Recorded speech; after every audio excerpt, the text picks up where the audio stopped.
Okay, cool. Great. So thanks, Jesper and company for organizing this. It's really interesting. I've never been to Burns before in this place. So yeah, it's great. Let's start. So I'll talk about robots, and it's a lot to talk about in 20 minutes. So we have a problem. So because of that, I'll actually talk about only part of robotics, and mostly the parts that I've been involved with. So this is going to be a lot of videos and so on and so forth. And I'll first start with the boring parts. Oh, this is not actually boring. So you can't actually see this picture now, but I thought I would start with a quiz. Anyone knows about this picture? What you are looking at? No? It's really dark. So I'll give you the answer since it's really hard to see. You're actually looking at yourself. So this is Earth, right here, this blue dot. And it's this is a photo taken in 1976, I think, and it's one of the photos that sort of puts things into perspective. And so I worked at the place that took this photo. It's a NASA Jet Propulsion Laboratory, and before that I did my PhD at Kungliga Tekniska Högskolan on computer vision and robotics here in Stockholm. And I also co-founded Volumental with a couple of friends. And so I'm going to talk about my previous work and the work of colleagues throughout this. So robotics, what is it about? Like we hear a lot about robots in the media, in the sort of like popular science fiction or science magazines. And one way to sort of summarize robotics is like, most of them has three components. The first one is sensing. So you actually need to sort of perceive the world, right? We look at things, we touch things, we can feel pressure when the airplane goes up or down, you can feel it in your ears, and so on. So this is all sensing. And then there's the component of acting, and that's actually doing things in the world. That's actually changing the world state, so moving this from here to there. And then we talk about actually, and more, this is sort of a recent development, we talked about the body, our bodies. Our bodies and our brains are really linked to each other. So the way our skin stretches and the way our muscles act and so on and so forth is actually really influential in the way the brain does its learning and all that. So I'll focus on sensing parts in this 20 minutes because it's a lot to talk about.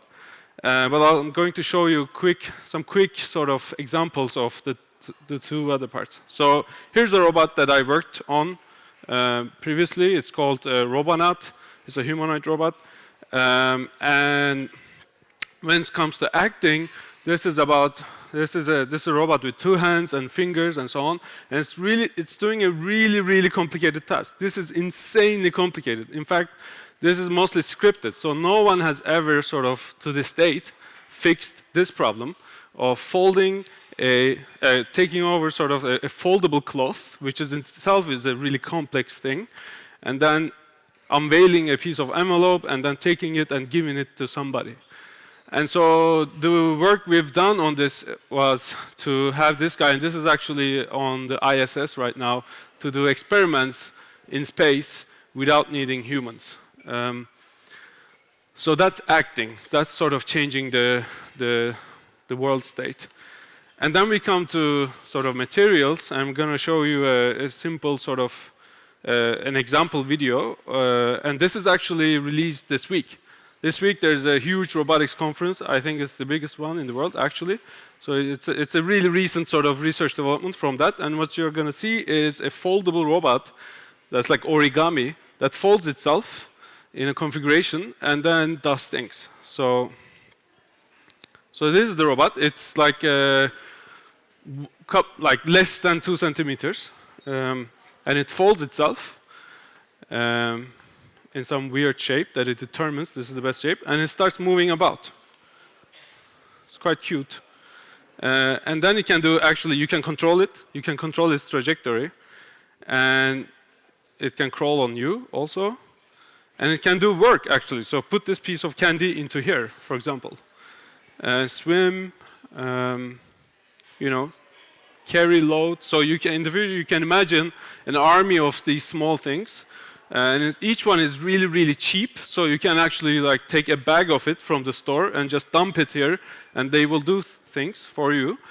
And when you don't want it, you can immediately dissolve it in a solvent, and it just disappears. So you can just shovel it back into sort of a container of some, you know, if it's water, and it will just like go away, right? And this is the sort of the materials parts of robotics. And each one of these is really, really interesting. There's tons and tons of research, but I'm not going to talk about these things. I'm going to talk about sensing, which is what my background is on. And when we talk about sensing, we can talk about a lot of things, obviously. We can talk about vision. Our eyes are incredible sensors, and I guess everyone here, the sort of one thing that you do most on your phone, or one of the things, is take pictures. So cameras are insanely rich sensors. They give most information per sort of unit of time. But we can talk about other sensing, like other types of sensing, like touch, smell, heat, pressure, all those things. And I'm going to focus on vision here. So people have thought a lot about this problem, studied, you know, how biological systems does vision, how humans do it, and how can we sort of take that and put it into computers. And also thought about what is sort of computer vision. We call this problem computer vision. And at the crux of it, the definition that I like the most is the one that is here and most concise, is extracting meaning from statistics of photons, basically. So what happens when you take your camera is that you take your sensor, you press the shutter, right, the button, and it exposes the sensor, and the sensor receives a bunch of light, right, and like in the form of photons. That's the quanta of light, that's the particle of light. And then the camera, the software and the hardware and electronics in the camera sort of summarizes all that sort of collection of photons. And you can imagine that being like in a bag. Someone gives you a bag of photons like this, right? And then you run this machine, that is the camera, and it tells you, oh, this is a photo of Mona Lisa, actually.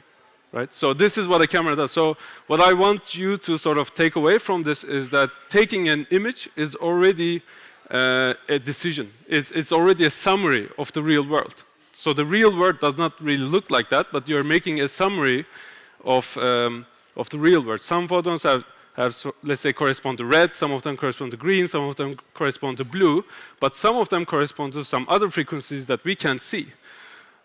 So an image ultimately is a collection of numbers. This is how the computer sees an image. But you and I have this amazing sort of machinery that is the brain that looks at this and says, oh, this is actually, and it's really pixelated, and there isn't much information here. And then we go, oh, this is actually Mona Lisa. And then you can see this is probably the sky in the background, right? She's wearing sort of like a tank top or whatever this is, right? You can see a bit of skin here. You can see her hands. All these things that we can extract from just a bunch of numbers, right? And that's something amazing. And computers are nowhere near close to doing this. We are getting pretty close, but it's not there yet. And so, yeah, so this is the problem. This is the sensing vision problem that we are looking at. So when it comes to this, remember what I said about like collecting statistics on sort of light, on photons. So the way to go about doing computer vision, we can talk about two ways. And most people, I've been to a conference 3 days ago in New York, and this came up as sort of the emerging idea. So I wanted to put it here: pixel hacking versus photon hacking. So what I'm talking about here. So pixel hacking you can imagine as, for example, Instagram filters. I'm sure a lot of you have Instagram on your phones and so on, and you can put filters on it, right? The images that you took. And this is already computer vision, believe it or not. So in sort of science, we sort of design our successes. When something actually works, we sort of like abandon it, and we don't sort of say that this is computer vision or this is robotics. But when you do, like when you convert an image that you took on Instagram into something that looks like it was taken from the 70s, you're already doing computer vision on your phone. And this has been researched some decades ago and so on. So pixel hacking in this sense refers to taking an image and doing some processing on it. So an image is already a summary of what happened in the world.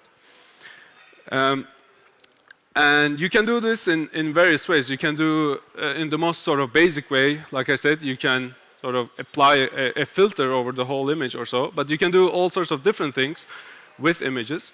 You can do 3D mapping, you can do scene understanding. So I can take a picture of you like this, and I can write a computer program that I can feed this into, and the computer program can say that, oh, this is actually, there are 53 people here, and this is actually in Stockholm at Burns, and most people look sleepy, so this must be in the morning, and most people look bored, so this must be a presentation, and so on and so forth. So you can actually sort of infer all those things from an image, and you can write a computer program that does this. So that's sort of scene understanding, and that's super valuable.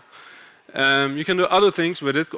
I'm not going to talk about all of them, but I'm going to focus on 3D mapping here, because that's the one that sort of that I worked on before and is closest to sort of coming to the masses.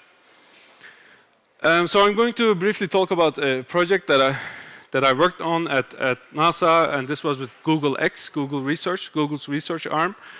And that was about mapping the whole planet. It's still an ongoing project. And what this entailed is, think of Google Maps, but for indoors and at millimeter precision.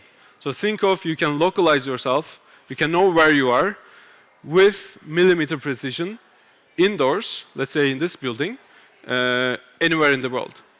And so we were huddled, this was early 2013, huddled into a room, and there was one slide, and this was the slide. Like, we want to map the planet. Do you want to sort of do it or not? Are you in or not? So that's how this project started. And once you have that information, you can imagine doing a lot of interesting things, right? A lot of boring things also, like putting virtual ads and stuff. But also,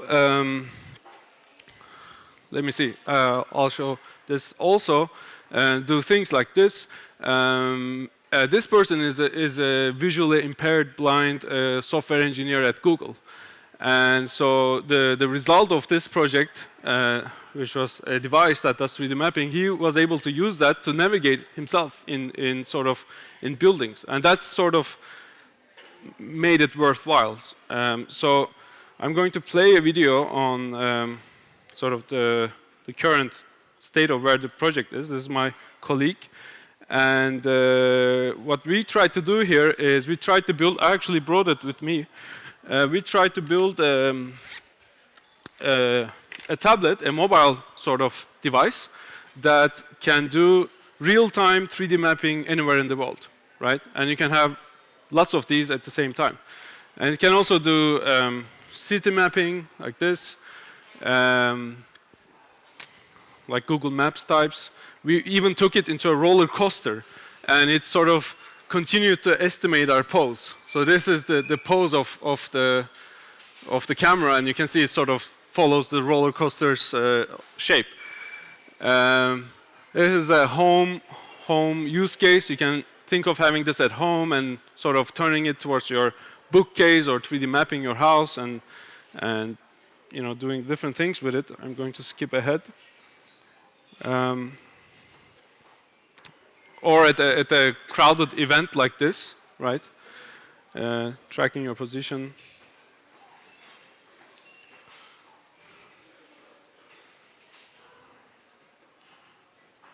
Or 3D mapping a house or a place or so.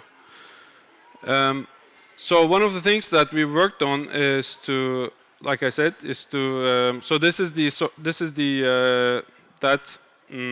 the interface that I talked about. So anywhere in the world, you see the. Oh, you can't really see it, but there's a world map in the background, and you can imagine just launching Google Maps in Burns in a building somewhere in South Africa or Stockholm or so, and it will sort of localize you within sub-centimeter accuracy in the world in a building.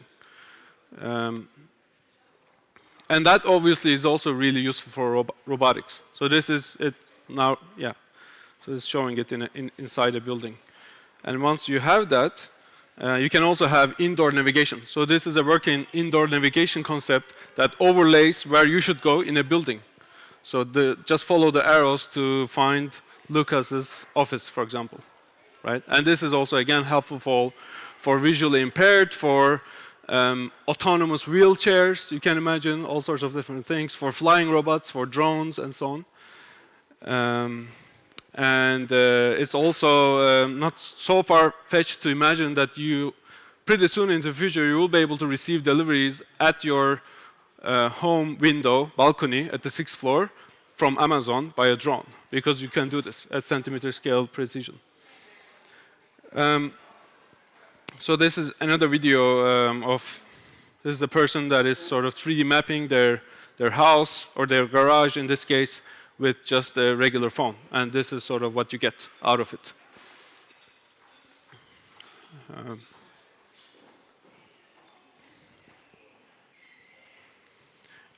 So once you have these things out there into the wild, and one of the things that we really wanted to sort of solve in the end is that imagine in a crowd like this, 80% of the people or 100% of the people have this kind of capability, right? So no company sort of or no organization in the world has the resources to go into every single building in the world and sort of map it. But if we put this technology and if you in your phones and if we make it sort of useful, then you can map it for us slowly. So that's sort of a way of crowdsourcing mapping of the entire planet.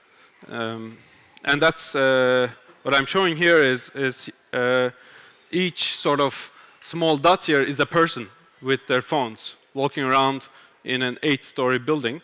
And we can track that in real time and sort of build a map gradually all together. And you can imagine some of those are humans, some may be robots, right, flying things. So slowly we'll pretty soon cover the entire sort of planet Earth with this. So that's quite related to robotics. So this sort of brings me to what we do at Volumental currently. And we're trying to build a world that fits you. So we sort of turn this concept on its back and we turn the camera to ourselves and we try to map the human body and get a precise sort of scan and so a 3D model of your own self. And through that, you can do things like, for example, just scanning your feed and then, ordering something on Amazon without worrying, is this thing is going to fit me or not, right? So we want to solve that problem. You can imagine this for different parts of the body. So you can imagine this for your feet, for your face, and other parts. And we can do this at really high sort of resolution, sub-millimeter resolution that will sort of allow you to really use the upcoming manufacturing techniques like 3D printing and such. Okay, so I talked about, okay, wow, I'm over time, but I talked about pixel hacking up to now. So you have an image, you do things with that image, you have some pixels, a bag of pixels, right? And then you give this to a computer program, right? And then you turn the crank, and then you 3D map something, you extract meaning, you do things. You turn an image into a 70s image. But the next step is what I call and others call photon hacking, and this is actually figuring out the physics behind light. And the way we see things is, obviously, as you know, light hits something and it hits and bounces off and it hits our eye. And if we can unlock the physics of that, then we can actually go from like human level, doing things at human level, to superhuman level. So we can do things that no human can do, actually. Things such as seeing around corners and so on. So this is not my work. But here, I'm going to show you a piece of work, a recent piece of work, where people have recovered sound from a soundless mute video. So the idea behind this is really freaky. So the idea behind this is that when you're in a room, and when you talk in that room, sound is just a compression wave, right? It's just waves like in a sea, in an ocean, you can imagine. And those waves hit objects around us, right? And that makes it, those waves, when they hit objects, they make the object move in really small, really tiny quantities. So this laptop is vibrating right now with my voice, for example. So if we can record that, we can figure out the vibrations, we can actually recover the sound in this room from a soundless video. That's freaky. So I'm gonna play a video, and this has a sound. High-speed video shown here on the left. I don't know if you can hear it. Potted plant shown on the So this thing is actually a high-speed video. It looks like an image, but it's actually a video. And what people have done is that they filmed a potted plant, just some leaves, and played a sound in the same room, right? And then only just the song. And then only from the video and from looking at how the leaves move, and we can't see that it moves, right? So this is what I mean when I talk about like superhuman, doing things at a superhuman level. We can actually recover sound from this. while a nearby loudspeaker played the notes to Mary Had a Little Lamb.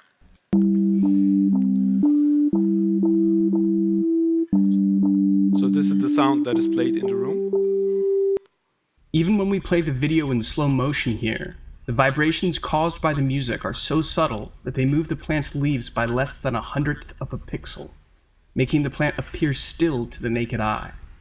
But by combining and filtering all of the tiny motion happening across the image that you see, we are able to recover this sound.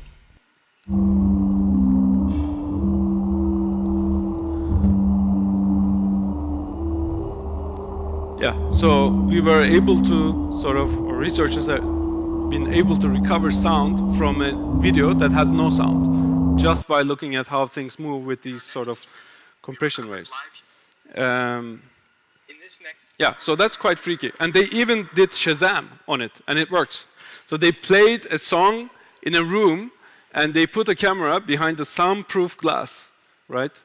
And they looked at a bag of chips, I think it was. Just potato chips, a bag of empty potato chips. And through a video of bag of potato chips, they recovered the song, and then they Shazammed the recovered song, and it actually works. There you go, Under Pressure. Queen, yeah, by Queen, right? That's crazy. So, so that's one example of sort of superhuman, like, photon hacking. It's not, changing the Instagram filter. Yeah. Another thing, and this is my last example and last slide, is to make a camera that sees around corners. So what happened here is, and I think I can play this as it as I speak. What happened here is that here's a camera, right? And here there's a piece of object behind a wall here.